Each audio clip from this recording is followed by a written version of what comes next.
قال إني عبد الله آتاني الكتاب وجعلني مباركا أينما كنت وأوصاني بالصلاة والزكاة ما دمت حيا وبرا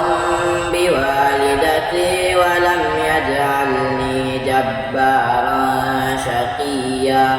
والسلام علي يوم ولدت ويوم أموت ويوم أبعث حيا ذلك عيسى ابن مريم قول الحق الذي فيه يمترون